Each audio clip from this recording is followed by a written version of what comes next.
What's up, everybody? Welcome back to the Behind the Reel podcast. Tonight, we've got a special guest, somebody who most of you, or some of you at least, are going to be familiar with. It's going to be Chad Davison. He's going to come on here, and we're going to talk about his most recent win out at Truman Lake. He was fishing with the MoYak Fishing Tournament Series, and so he is making a bit of a wave over there in a couple different formats. So we're excited to get him on here and talk about just how he was able to do that. Maybe dive into, as he said, a little bit deeper into maybe some of the patterns and the thought processes. Just a reminder, that's kind of what this whole thing is all about, you guys. Really just wanted to come up with this format to ask the questions that I feel, maybe get overlooked. So we're going to try to get into the mind of Chad tonight, and I think he's going to be willing to open up to us and maybe give away some juice.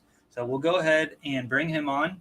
I'm going to go ahead and show you guys a little clip that we have from a sponsor here right before we bring Chad on.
I've come to associate this taste with a productive day at work and on the water. If you guys want to try a bag, go to outdoorsmancoffee.com, use code ACKA20 to save 20% on your next order. All right, guys, there you have it. Outdoorsman Coffee Company. Shout out to those guys. Veteran-owned company, and they are supporting grassroots kayak fishing. Make sure you guys are paying attention not only to sponsors of this channel or your local club, but companies that are willing to invest in the sport that we all love definitely deserve a look. So if you guys are looking for coffee or baits or whatever it might be, look and see who's supporting your local clubs, and definitely check those guys out before you spend your money anywhere else. So appreciate that. Appreciate you guys watching this. I'm going to go ahead and bring Chad on the line, and we're going to dig right in. What's up, man? Hey, John. How's it going? Good. How about you? Pretty good, pretty good. Just getting the kids settled in, and gonna get a little bit behind the reel tonight. So there's gonna be some viewers on here that maybe haven't seen you before. So if you just want to give them, an introduction of yourself and how you've got to be in this kayak fishing world. Yeah. So my name's Chad Davison. I live in Columbia, Missouri, and I've been fishing tournaments for about the last 25 years, mainly from bass boats, and I've been in several different clubs and tournament series over the years. I spent about 20 years fishing in the Ozark Mountain Anglers Bass Club, and the last 3 years I fished the Solo Pro Series, which is a fairly large circuit that runs here in Missouri. And I did the bass boat thing for a long time, and just started to lose interest, I guess, kind of is part of, I guess, how I would say it is, things weren't clicking for me. Some things happened where I damaged my bass boat several times, was spending a lot of money on repairs. I was really liking to get back into places that other people can't get to. And it's hard to do in a bass boat sometimes without bending your prop shaft or doing damage to your hull and stuff like that. And that happened to me several times last year.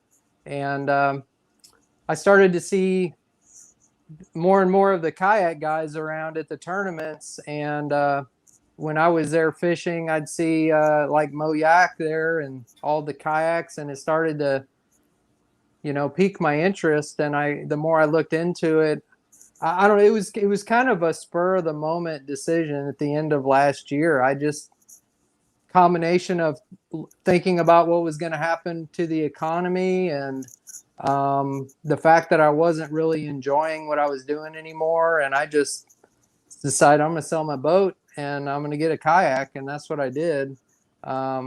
Didn't have a lot of trouble selling my boat. And I bought a used Hobie PA-12 that I found online and started fishing all winter long, really. I was fishing the online tournaments for MoYak and Kamo, the other club in Missouri. I fished some of theirs, and I was really enjoying it. And so, that's kind of how I got started. Luckily, early this year, I got hooked up with Everhart's Outdoors, and they got me in an Old Town autopilot.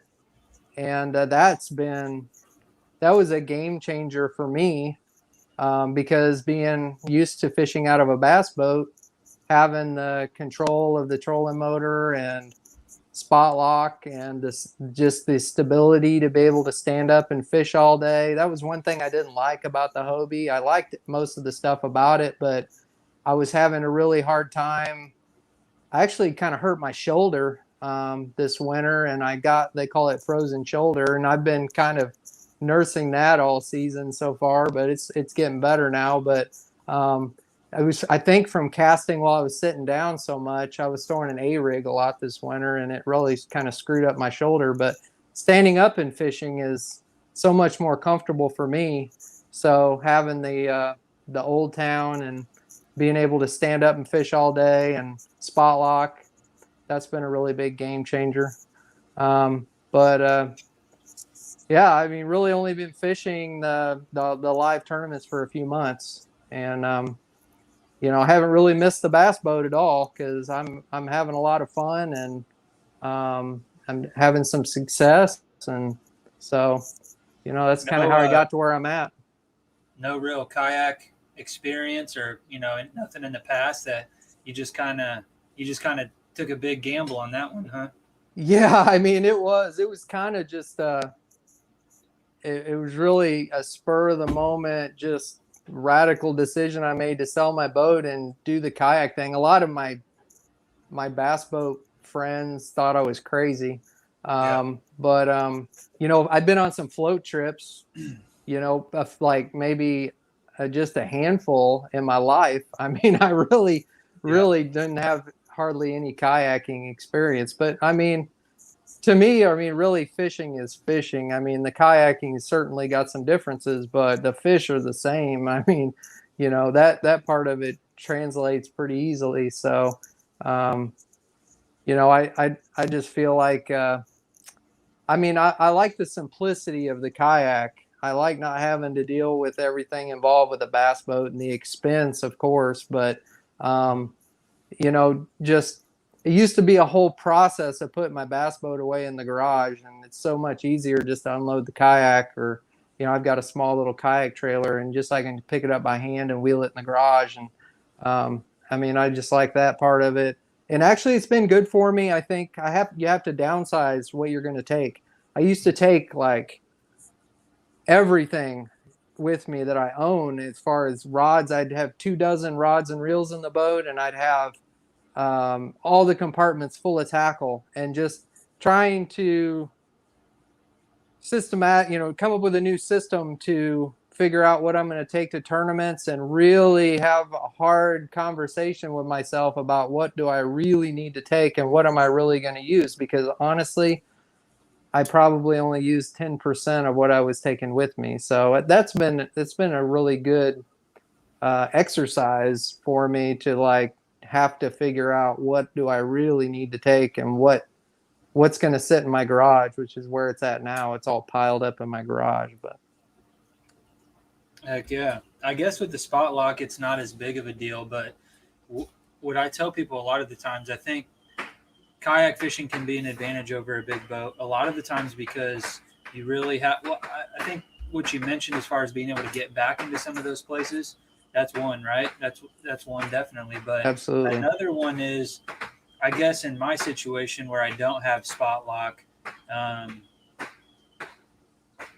or where I don't have a motor, rather, I guess, is, I'm fairly committed to an area, and I guess even with your motor, you're not going to go all the way across, you know, I Table Rock, figure about three or or four something. miles is about all the farther I go.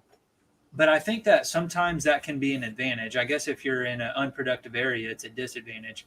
But you're going to exhaust all the resources you have available to you before you decide this spot's no good.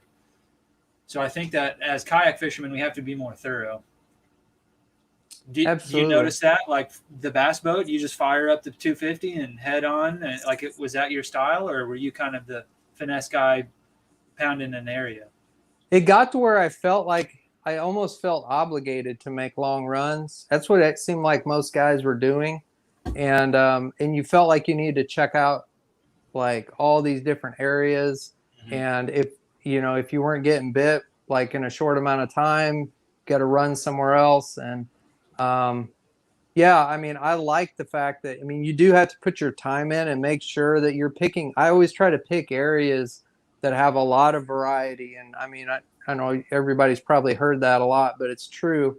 Is like I try to pick areas that have, a couple different creeks nearby if possible, that has main lake stuff, that has lots of points and pockets and variety and channel banks, and, where you've got options. If one thing's not working, you've got other things that you can try to do, and so that's really critical. But like you said, I mean, I've been so much more successful being able to just settle down and fish and not have to be thinking about, do I need to run somewhere else, or and like you said, getting back into areas. Like, I used to worry about damaging my boat.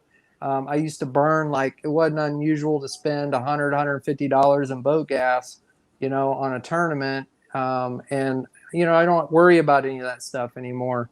You just try to make sure you're putting yourself in an area you got confidence in. You just settle down and fish. And I tend to be kind of I like to do a lot of different techniques.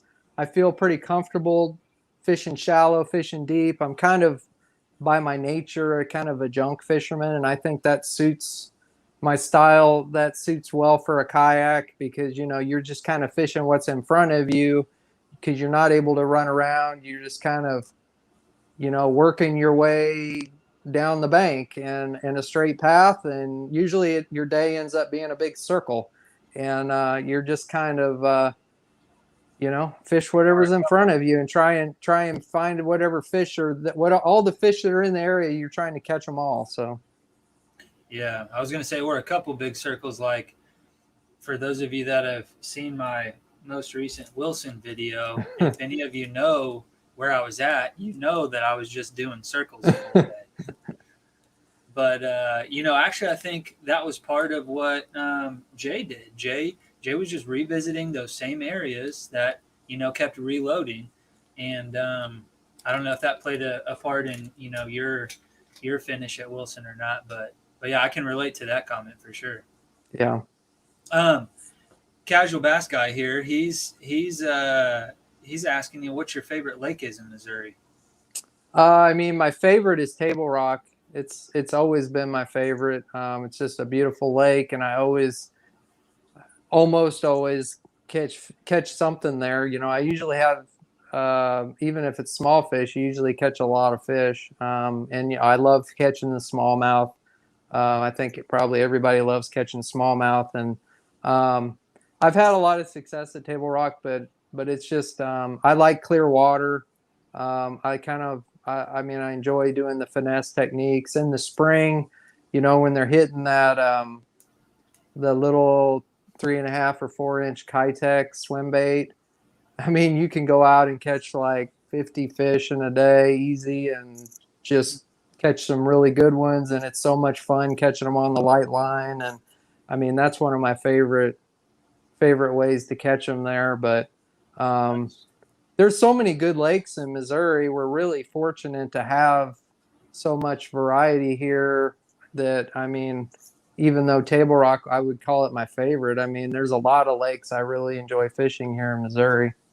Is Truman one of them? Like, is that one of your favorites, or? Yeah, I mean, I like Truman. I don't know if I would have ever called it one of my favorites. It's kind of moving up the list now, but Quite a bit um, different than Table Rock, though, isn't it? absolutely. I mean, that's kind of a stereotypical shallow fishery most of the time, and um, you know, and honestly, one of the reasons why it was not one of my favorites in the past was because of all the trees, and I was always screwing up my boat, you know. And now this is the first time I've fished it out of a kayak, and I didn't have to worry about breaking anything. I mean, I did hit some tree stumps with my trolling motor, but it just kind of pops up and didn't do any damage. But you know, that was one reason I always used to not like going to Truman, is because I was always afraid I was going to hit a tree when I was running around the lake. And Yeah. so you know, I don't have that to worry about anymore. Truman's, I think it's kind of hurting right now, to be honest. Yeah. You know, it seems like the fish I was catching are kind of beat up, and you know, there's been a lot of tournaments there, and I kind of feel like it's taken a toll on the fish to some degree. There's a lot of the fish I caught this weekend had sores and holes and like rashes all over there. You know, the red like carpet burn is what it looks like. But you know, I'm a little concerned about Truman just because it was that way last fall too. When I was catching fish there, there was a lot of fish that just didn't look healthy. They're real scrawny looking, and I don't know if I mean, seems to me there's tournaments that are, you know, they're being hauled around in live wells and stuff, and it's not good for them, and a lot of those fish die. And you know, places like Lake of the Ozarks have, with docks and stuff, and then all the boat traffic in the summer, I think the fish can kind of get away. They got places to hide, but at Truman, the only thing they really have to hide is in the trees, and everybody knows that. It's pretty accessible for people to catch them around the trees, and so I feel like that all the pressure really gets to them there, and that's just my opinion. But I'm not a biologist or anything, but it's been an observation I've seen. Yeah. You know, I mean, 87 something inches, 87 and a quarter, something like that. Is that that's what you ended up with? Yeah, 87 a quarter.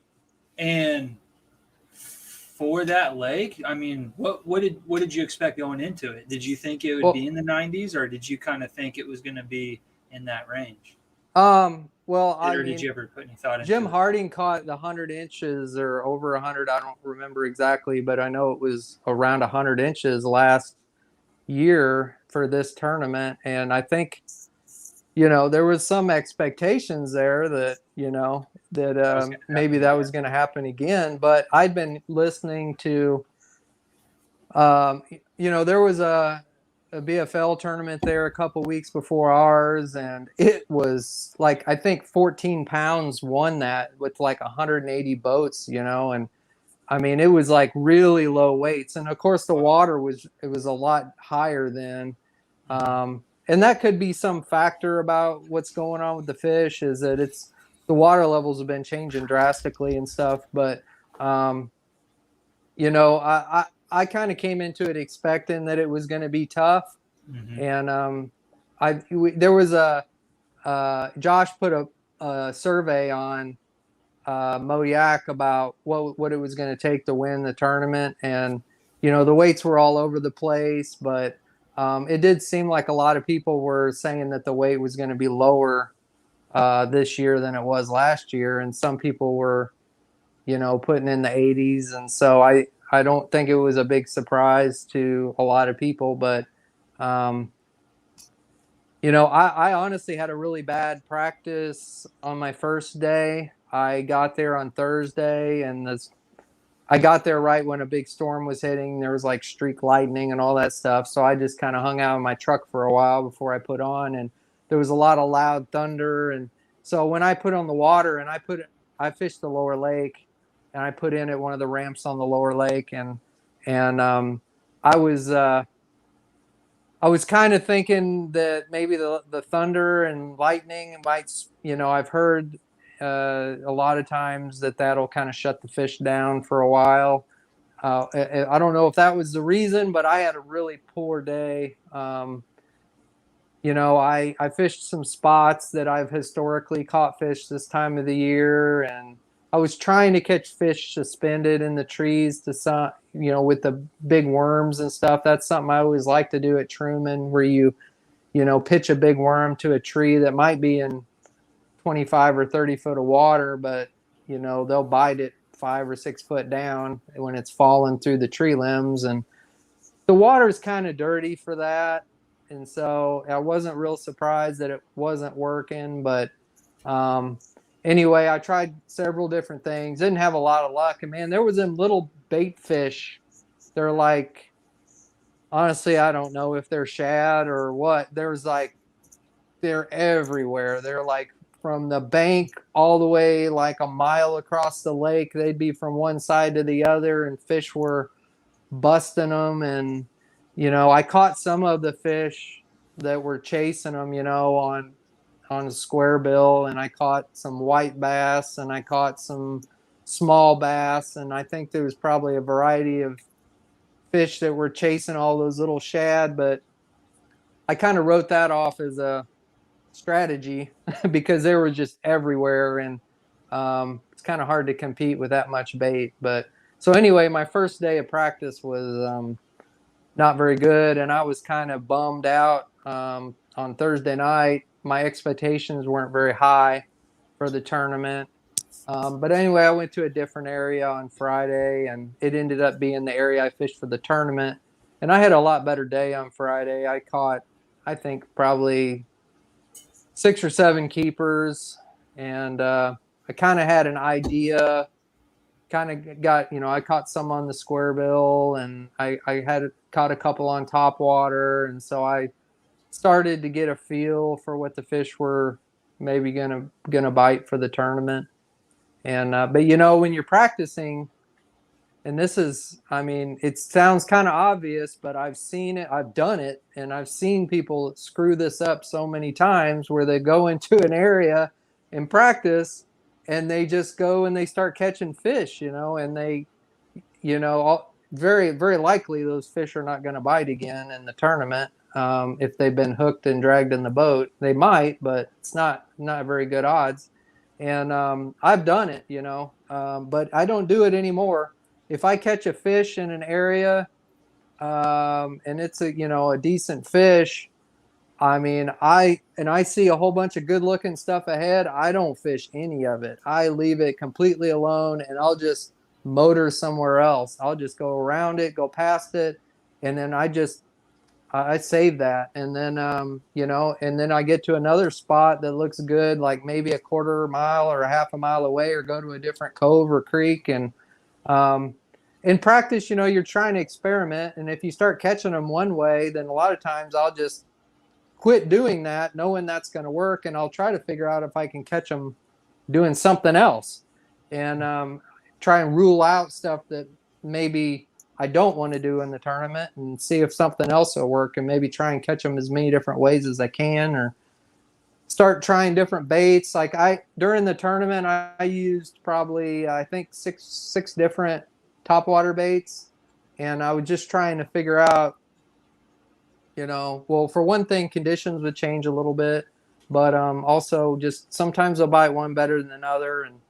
And so anyway, it's kind of how I practice. I just keep, at the end of the day, the floor of the boat's just covered in different baits. It's a big pile of lures. It's never any fun to have to sort back through them all and put them away, but that's kind of what I feel like is the best thing to do, is just keep trying a lot of different stuff till you get confidence in what's working the best. And yeah. So you went into the tournament with a specific pattern in mind. Several different things. I kind of had a plan, and you know, I'd say majority of the time the plan doesn't really work out the way you want it to. But this situation, it did. My plan worked out pretty much almost exactly the way I was hoping it would, and I was really hoping for not storms, but just a gentle rain, because I wanted to catch them on topwater early, and and I felt like if it was dark skies and just a nice steady rain, that they were going to bite the topwater, and that's what I got. So I was happy about that, and I was really happy that we were lucky we missed all the really severe storms, because they were predicting that we might get like some excessive winds and some, you know, thunder lightning type stuff.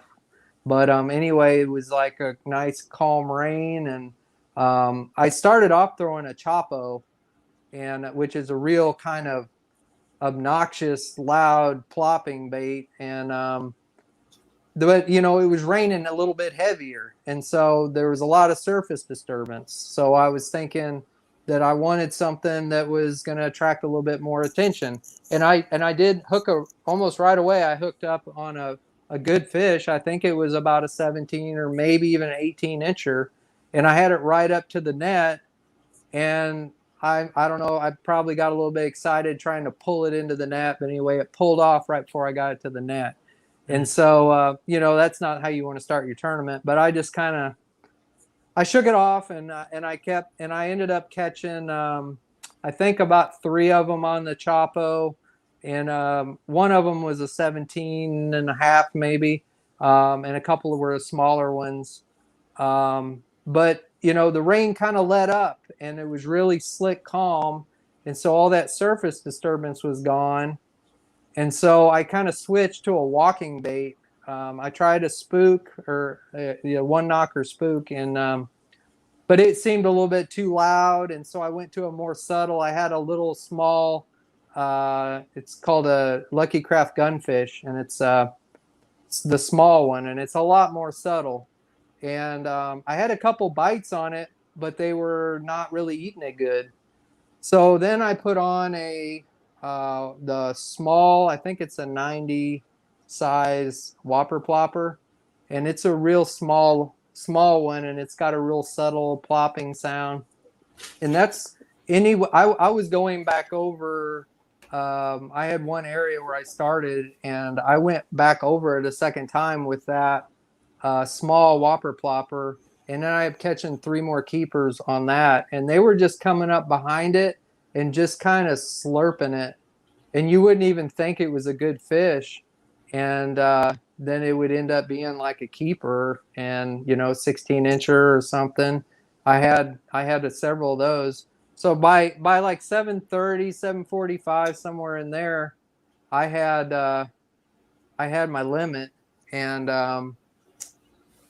I kind of had gone over that whole area with top water, and I was kind of ready to move on to the second part of my game plan. I felt good. I updated. I At that point, since I had 5 decent fish, I went ahead and uploaded them all to Tourney X, and I did that while I was motoring across the lake, because my next spot was on the other side of the lake. So took me about, I don't know, 8 or 10 minutes to get over there. And so while I was going across, I uploaded all those fish, and I saw that at that point, I was in the lead by quite a bit. And so, you know, you never know, because people don't enter their fish, but Yeah. at least I felt like, you know, I settled down, and I was able to just kind of just fish a little bit more comfortably, and I wasn't all stressed out. So anyway, my next part of my game plan was to go across where there was a channel bank with a bunch of trees, and it had big rocks, and the wind had started blowing. The wind was blowing right onto it, and I had caught one keeper over there on Friday, and I left it, and I was like, there was a ton more there that looked like it was really fishy to me. And so I was anxious to get over there.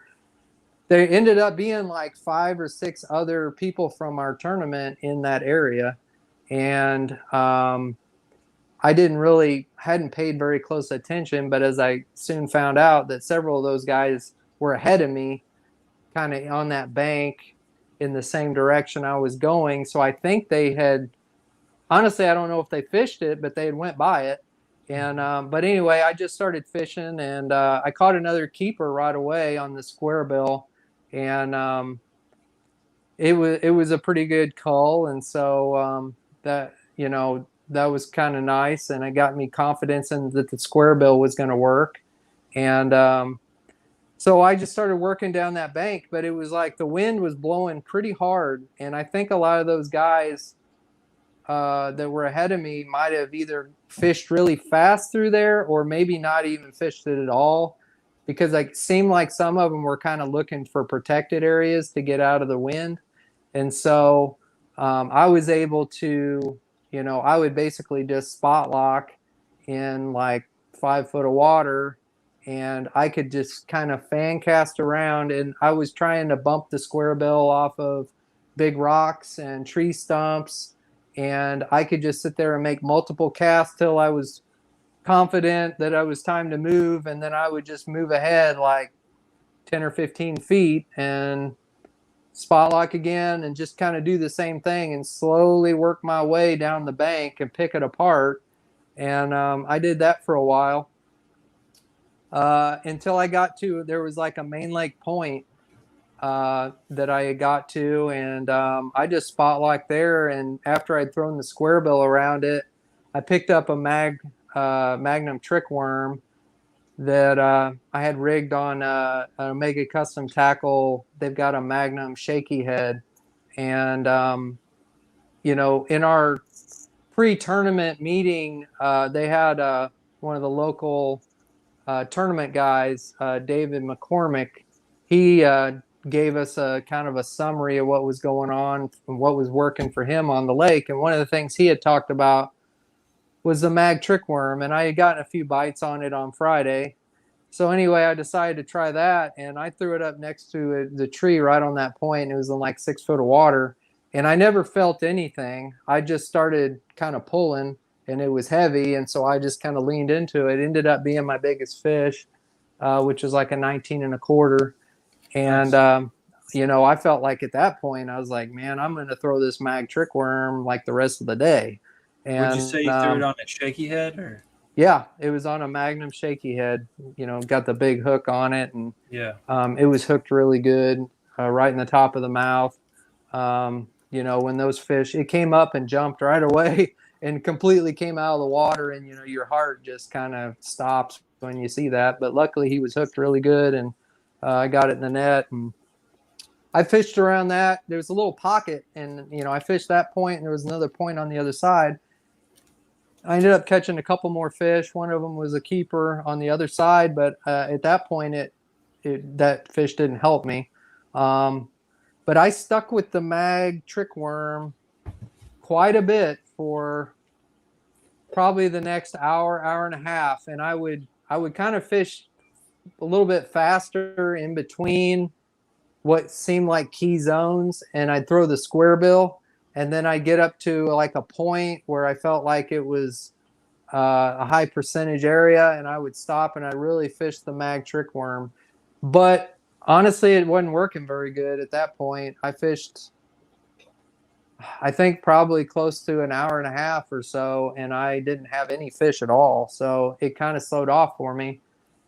But what was the casual bass guy wants to know? What kind of square bill, or did you mention that? Yeah, actually, I have it right here. See if you can see that. It was good. It's a it's just a Lucky Craft 2.5 square bill, but it's wrapped with a bluegill crank wrap, which I really felt like, bluegill is always like a. Can you show us where does that? I don't know how this works. I've never done it before. Sure. Can you show us where the two edges meet? Like where Yeah, so there's you basically when you put the wrap on there, there's a wrap for each side, and what I do is when I'm deciding what bait I want to put the wraps on, is I kind of try to think about what's going to blend well with the wrap. Like this bait's got an orange belly, and the top kind of matches the wrap, and Hmm. so it really kind of blends together well. And I mean, you can see the finish on the wrap is like super realistic. Yeah, Um, no, that looks really good. Uh, so he followed that up. Is it permanent, or can you put a new one on, or take it no, off, I or mean it's basically like a decal that you can peel it off. Actually, they're really kind of hard to get off. They yeah? stick pretty good. I've thrown this bait a lot, and you can see the wrap is it's stuck pretty good to it. But you can peel them off, and you can put a different one on there. I've even peeled them off and put them back on before if I didn't quite like how it was Okay. positioned on there. But they certainly do come off if you wanted to, decided you wanted to change what wrap you had on the bait or whatever. Hmm. Um, and you can see like the edges are like right there and Okay, kind of there on the bottom. But that's awesome. That looks really good. yeah, this is one of my favorite ones. They also have like they got a ton of others. Another real popular one is white crappie. They have a white crappie one that when you put that on a jerk bait or something, it's like it's a super popular one. It works really well when they're biting jerk baits. But anyway, I feel like this just the ultra realistic finish on this bait. I mean, the water visibility was, I think, close to 16 inches where I was at. And so they could get a pretty good look at the bait. And I feel like bluegill is like a prime forage in the summertime in this time of the year. So when this thing bounced in front of their face, they were eating it really good. In fact, I had more definitely had more keepers on this. I think I had 8 keepers all day on this bait. Um, so it was the most keepers I caught on any of my baits. But and it also my second biggest fish, which was like 18 and a quarter, came on this. There was like a riprap bank, and that's kind of where I was going when I hadn't gotten bit for a while. Felt like it was time to do something completely different, and there was there was some riprap on the other side of the lake, and so I ran across, and the wind was blowing into that, and that's where I caught the 18 and a quarter, bouncing this off the riprap. So anyway, basically those were the baits that I used all day. I started off with the top water, which I already talked about, and then through the square bill, pretty much off and on the rest of the day when I wasn't throwing the Magnum trick worm. And I really only caught the big one on the mag trick worm, and then a couple small keepers, um, but most of the action was on the square bill. And so, I think by noon or so, I had all the fish that I ended up with uh, for my biggest five, and I caught more keepers, but nothing helped me. And so that was really kind of nerve wracking because I wasn't upgrading, and I kept, I know I shouldn't, but I probably checked Tourney X like 100 times. Like it seemed like anytime I was moving spots or I would Yeah. just like stop and look because I kept waiting. There was so many good fishermen that were down at the bottom with zeros. I would have felt better if some of them had posted some fish, and at least I know then they're posting fish. But when they got zeros, you're thinking, well, they just haven't put their fish yet. Yeah. So I'm just waiting for some big bags to come in. How many Um, how many people fished that event?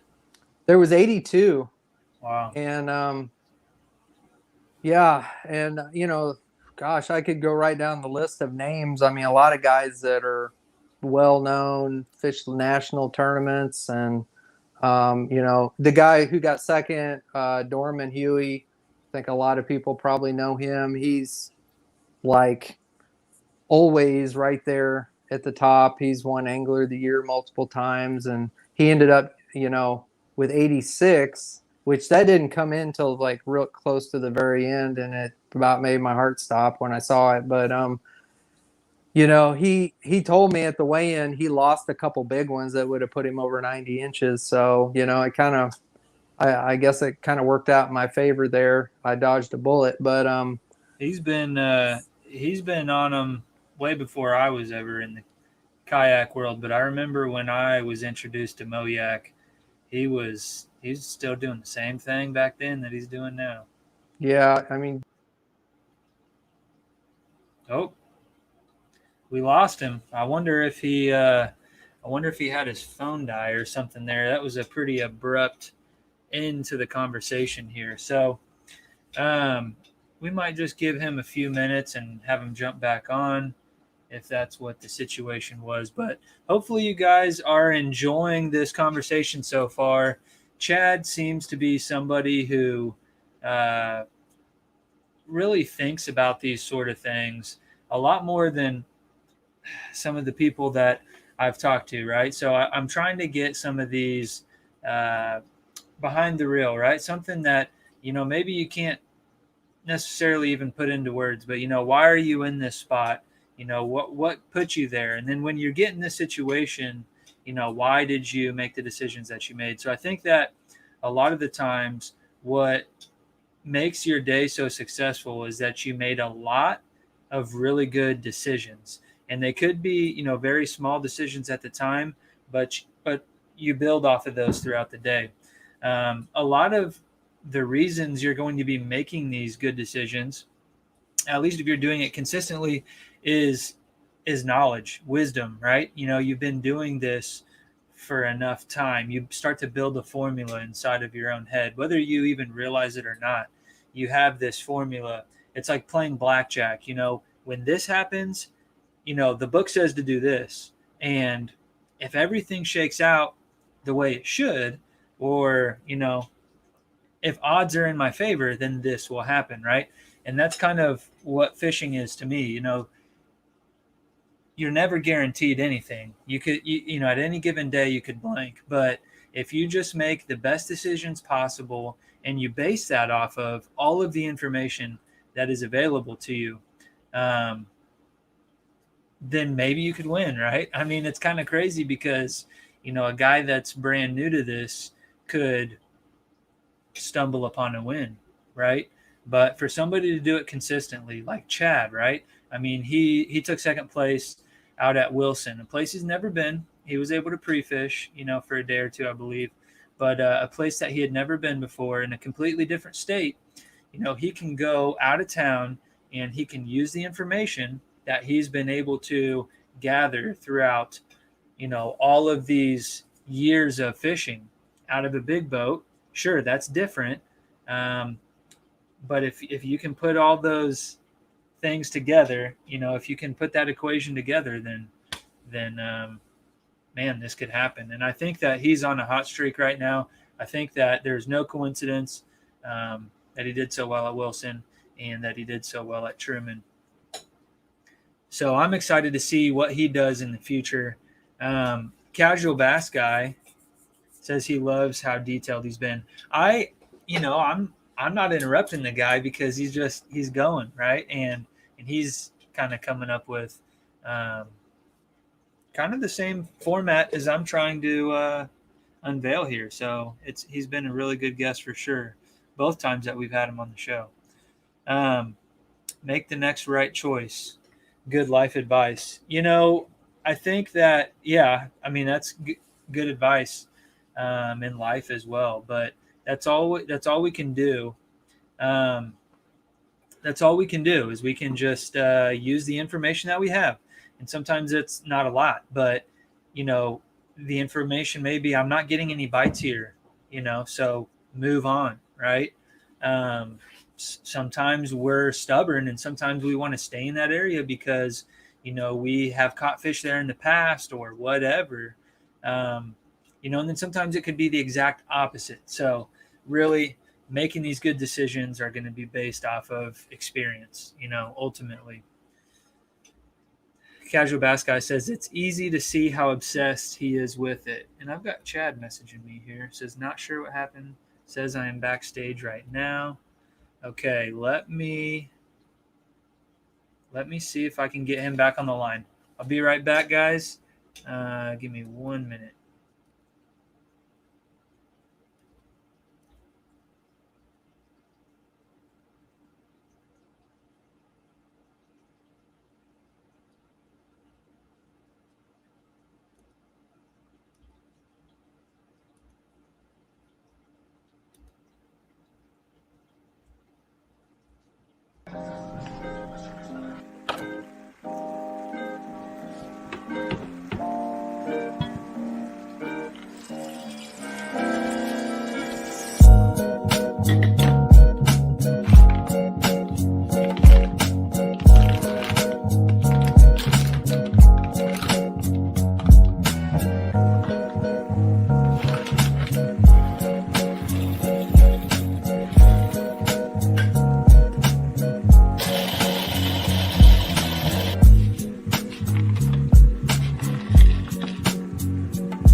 I've come to associate this taste with a productive day at work and on the water. If you guys want to try a bag, go to outdoorsmancoffee.com, use code ACKA20 to save 20% on your next order. All right, guys, we're back. I found Chad. He was getting himself some Outdoorsman coffee, so make sure you guys do the same thing.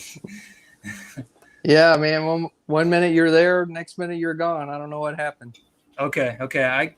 As abruptly as that ended, I was assuming that maybe your phone died or something, but I don't know. Maybe it was on my end, because even when you tried to join back in, I wasn't seeing you. So yeah, glad we got it worked out. I think a lot of people are enjoying, and I don't know if you saw it here, but CBG says it's easy to see how obsessed he is with it, and I can agree. I can agree that you're ate up with fishing as much as some of the rest of us are.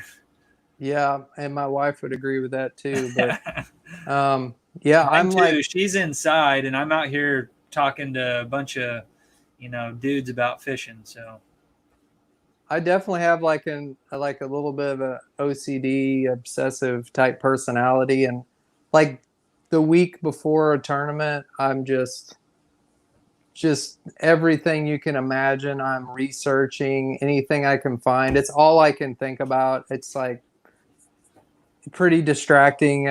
Like at work, I'm like surfing. Hopefully nobody I work with is watching this, but like I'm researching like fishing reports and stuff. And yeah, I mean, I and maybe that this would be a good time. I kind of have a pre-tournament ritual of like,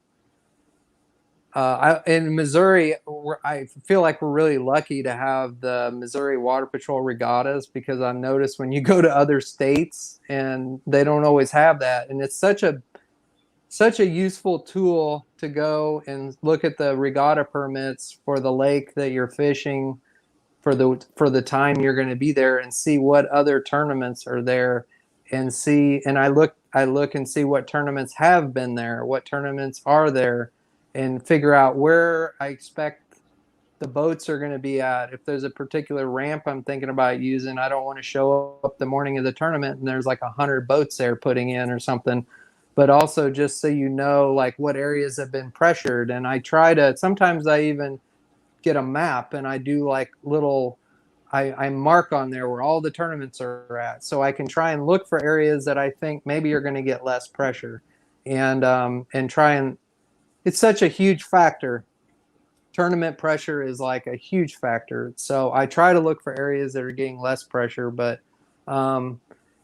sometimes there's just no way to avoid it. But in Truman, I kind of decided, I knew the area in the lower lake gets a lot of pressure, but I also know at Truman, pretty much all the tournaments are on the lower lake and they all bring their fish there and release them. So like I feel like the majority of the fish on Truman are on the lower lake, but Not to say that sometimes you can't find a creek way up the river somewhere that's you're going to catch a mega bag, because that does happen. But I feel like consistently day in and day out, there's a lot of fish on the lower lake. But anyway, so I'm looking at regattas. I'm studying maps. I mean, everybody I think probably looks at Google Earth and all that, trying to look for areas and um, try and figure out. That's been a big adjustment for me, is trying to figure out access points at some of the lakes.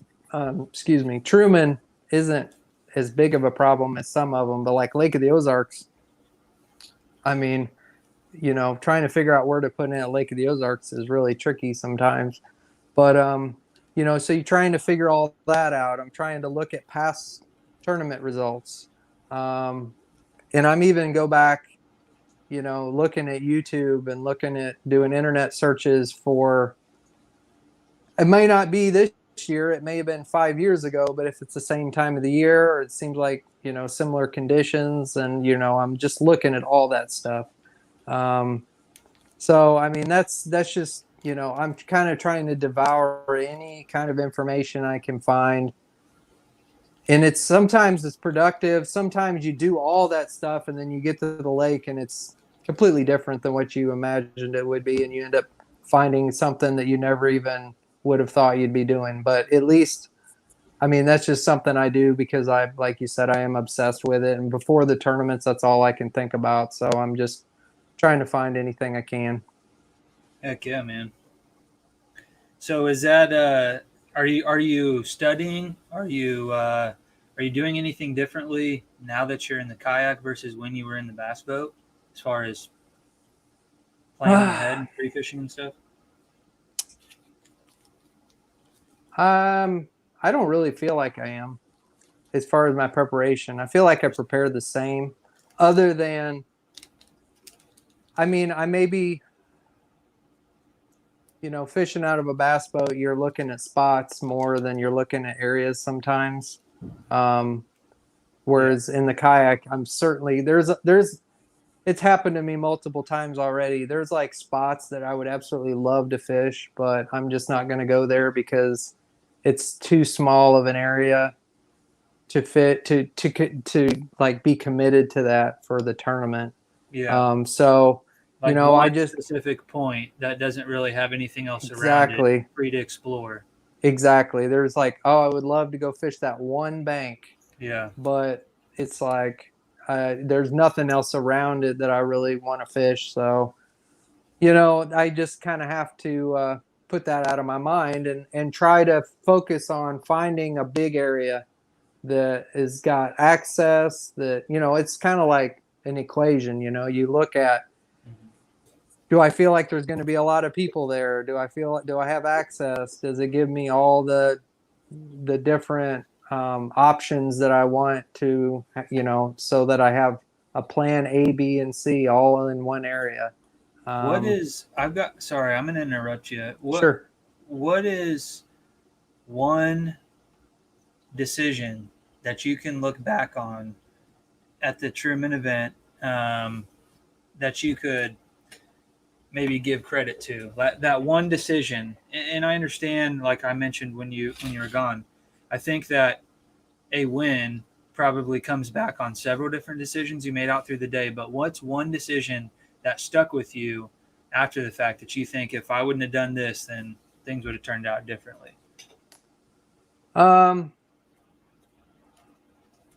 Well, I mean, I don't know how the day would have unfolded if I hadn't done that, but like downsizing my topwater bait, like that's one of the things I look back on, that like, sometimes I think you get kind of in a rut, or like you maybe get lazy, or whatever you want to call it, where you throw a bait, you caught a fish on it, or caught a couple fish on it, but Don't want to you retie? just keep throwing it, and then Yeah. and you never know what. I made the decision to cut that bait off, and I put on the small little whopper plopper, and I caught several more fish because of that, and filled out my limit pretty early, and gave me the confidence to keep fishing and making good decisions. And you know, I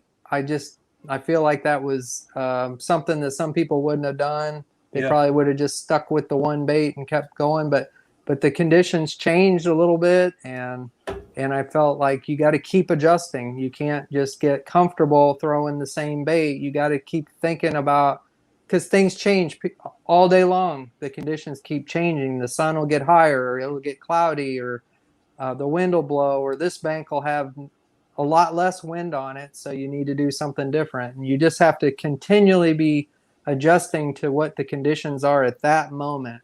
And, um, I feel like that was a good decision. I don't know if how my day would have worked out without Yeah. it, but it certainly helped. But you did that because you hadn't gotten bid on the Chapo for a while, or I what made you? primarily did it because I had worked that area, and the rain had really let up, and so it was, there was no wind there. It was a wind protected area, and so I just felt, that's one of the things, everybody says it, but it's really true. Time on the water, and just over years of fishing, I just, that just came to my mind. A It's just little more something. subtle, I guess.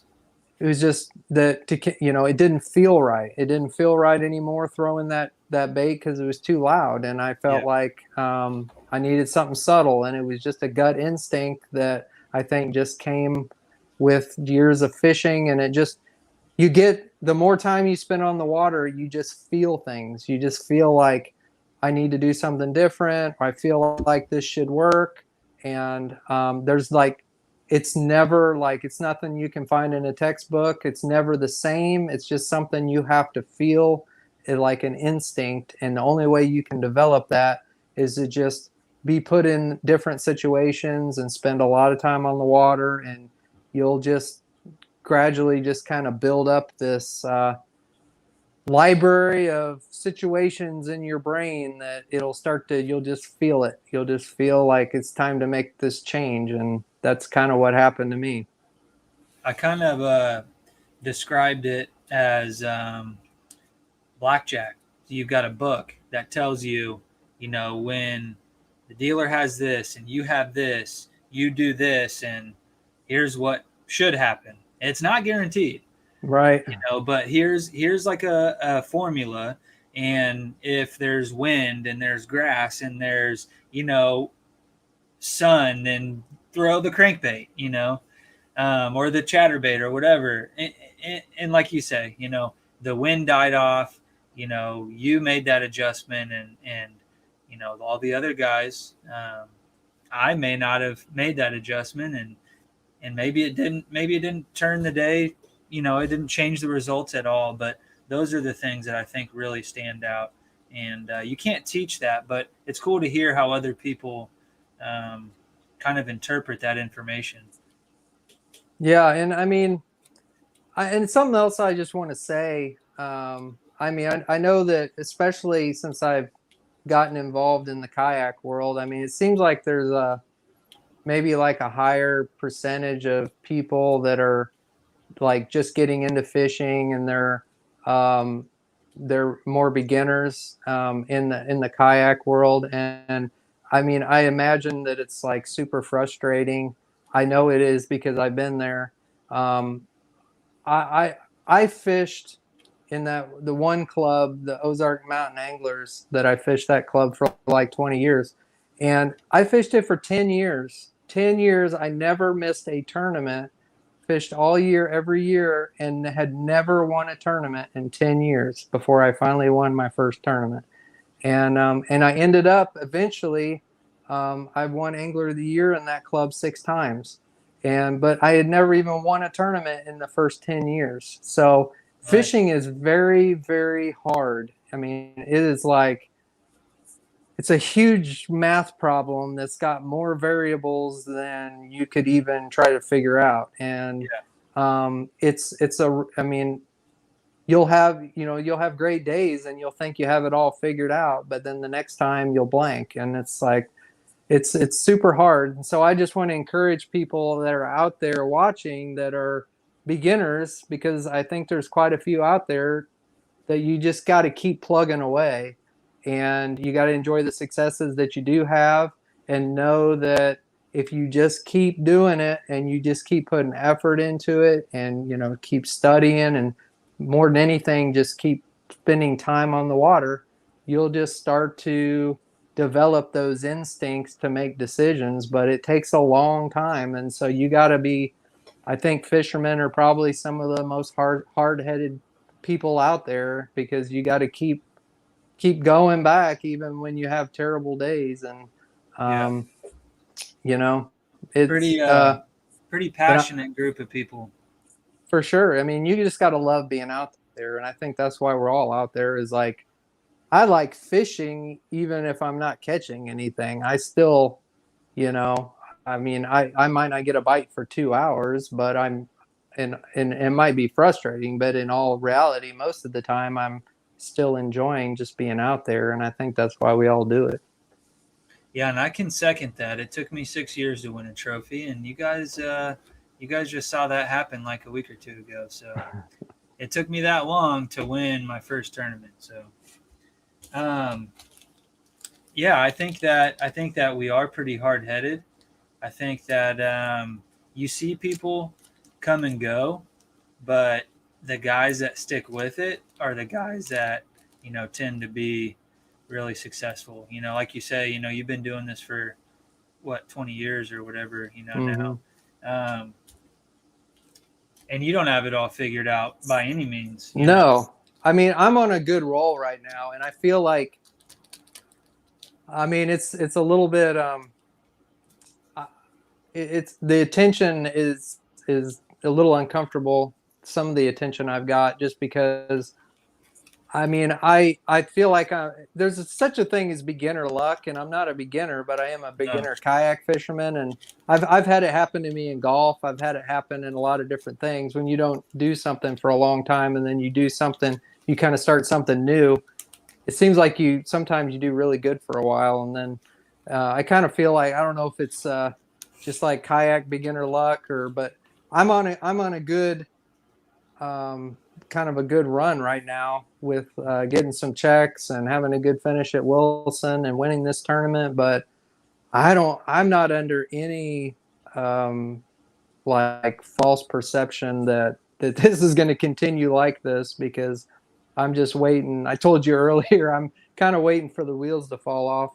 I mean, I do think that I'll probably have some more successes, but it's not easy, and I don't think I'm gonna like keep winning tournaments all the time. It's just it's it's uh, it's good, and I'm enjoying it while it lasts, and hopefully I'll keep some momentum. Momentum is definitely a real thing. When you got to fish with Just the confidence. confidence. Yeah. Yeah.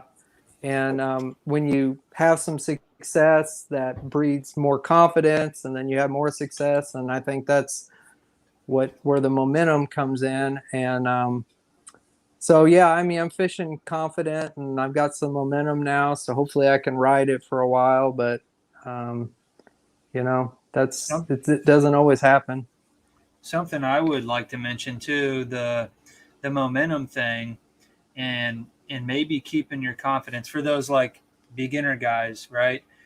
Set yourself some goals, right? So if you're struggling to catch a limit, you know that's going to be a goal. But I think like inside of that goal, you need to set several small goals maybe throughout the day that gets you there, right? And so if you can like celebrate in some of the small wins, that's going to build your, okay, well, I did that. I was able to do what like you were saying, you had this topwater game, game plan figured out for the morning. All right, cool. Well, we were able to make that happen. So let's move on to plan B and see if we can fulfill that next goal. And so like, you have to always be hungry. You have to always be looking forward to whatever's next. And even if you fill out that limit, let's say you're to the point now where you're catching limits almost every tournament, then you got to figure out, okay, well, how do I go target these, bigger fish, or, what do I do once my limit is filled? So I think that if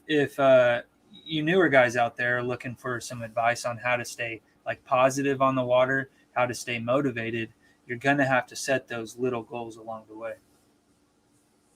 Yeah, and you got to know that, I mean, you can't ever give up when you're out there. You can have a terrible first 2/3 of the day, and you can find, I mean, it happened to me at Wilson. I mean, luckily it happened middle of the morning, but I was having a pretty bad morning, and I had had a great practice, and first few hours I was not doing well at all. I had one fish, and I didn't things weren't working that I thought were going to work, but I came across one point, and I had my head down and I was fishing hard, and I kept switching baits, and I was trying different things, and I just was keeping going through, thinking, what else might work. And I came across a spot and the right combination of spot and a bait, and I caught my entire limit off that one spot. And if I hadn't come across that spot, or if I had kind of given up or started to check out, that may not have ever happened. But I've heard it happening right there at the end of the day. Conditions can keep changing, and you just got to keep your head down and not give up and fish hard the whole day. Keep trying different things, and sometimes it doesn't happen, but sometimes it will happen, and so you just got to keep plugging away. You got to play your odds, right? Just like we were talking about, if you only play by the book a fraction of the time, you may never not land on that result you're looking for. If you don't fish till the very last minute every single tournament, you're never going to catch that last minute fit. Like, the odds of you catching that fish at the very end of the day are very small, right? Yeah. The fewer amount of times that you do it, the fewer amount of times you're gonna see the results you're looking for. So I really like that analogy. That blackjack one, I'm gonna have to use that one again. There is a lot of luck in fishing, but Yeah. I mean, it's just like poker. Like, it's luck, but there's things you can do to improve your odds, and you got to do everything you can to put the odds in your favor. And eventually, over time, if you're playing, putting the best odds in your favor, it's going to happen. And I'd love to hear Kyle Welcher go into that one on his relationship between fishing and poker, because he's like a professional poker player as well. I'm sure he's got some cool analogies.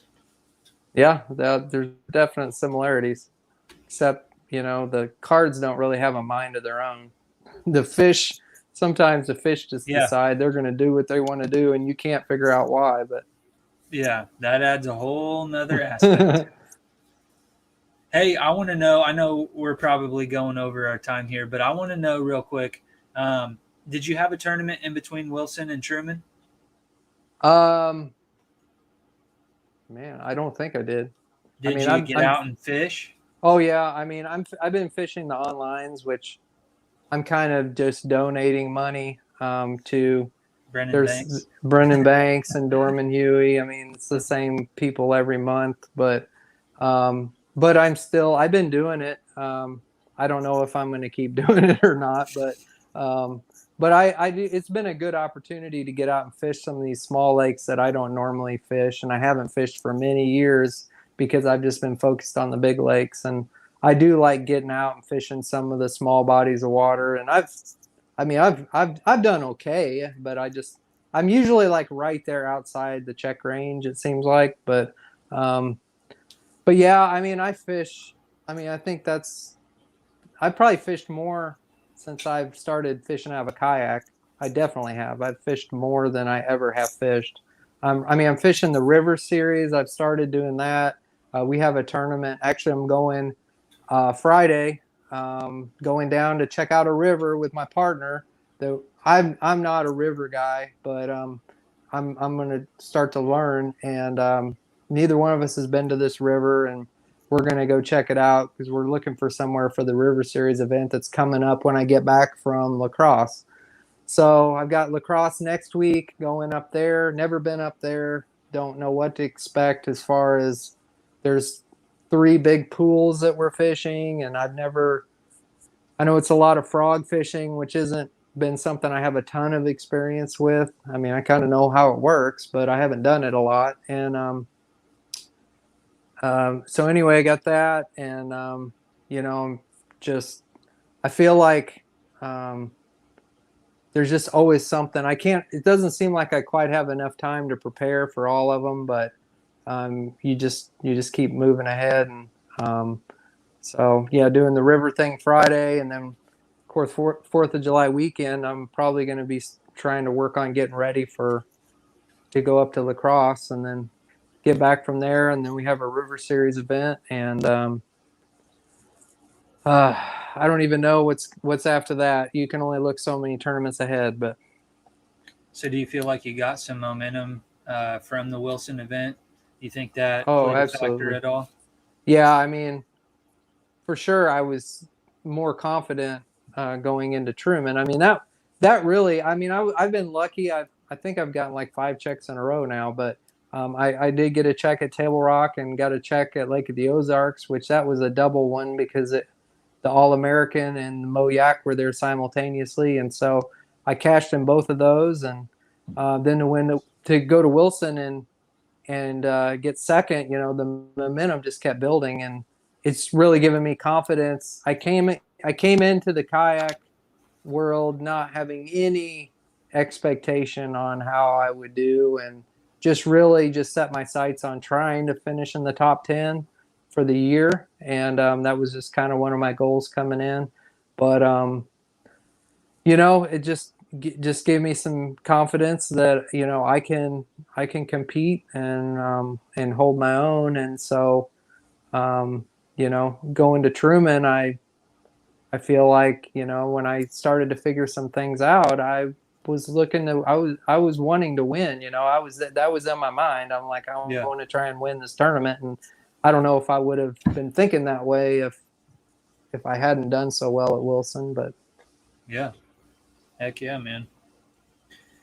Well, I appreciate you coming on. I was excited to have you on because I knew that you'd have a whole mind full of ideas and things to talk about. So I appreciate you coming on again, and maybe we'll have you on again to talk about another win one of these days, or heck maybe yeah, I you hope and your so. team partner can go out there and crush it in the River Series as well. I've got high hopes. This one we're looking at's like a trophy. It's known for trophy smallmouth, so I'm hoping that maybe we can find something cool that might work well for that tournament. Heck yeah. Well, is there anything that you wanted to mention? Anybody you wanted to shout out or anything like that before we Yeah, let I mean, I would like to just take a minute.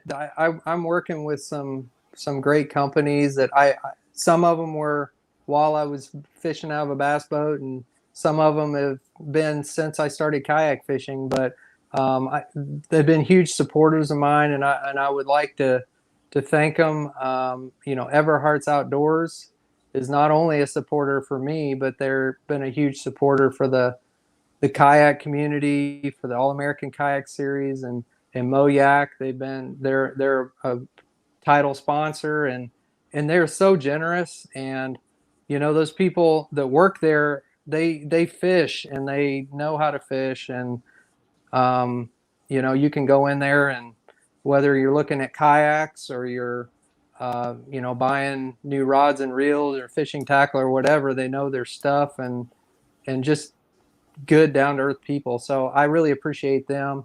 For a couple years, I've been sponsored by Dungarees, which is a clothing retailer. They do like workwear and outdoor clothing, and they're a local retailer. They have a store here in Columbia, but they're also one of the largest Carhartt retailers in the country.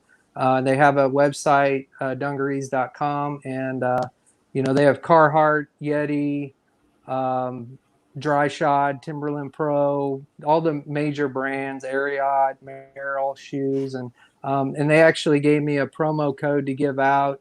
If you use the code Chad 21, you can save 10%. And if you spend over $200, you can save 15%. So that's like if you wanted to buy a new Yeti cooler or whatever, you can save 15%. That would be a lot of money. So Chad that's a pretty 21. good deal. Chad 21, and it's dungarees.com. And then also I want to give a shout out to Crank Wraps, which we already talked about.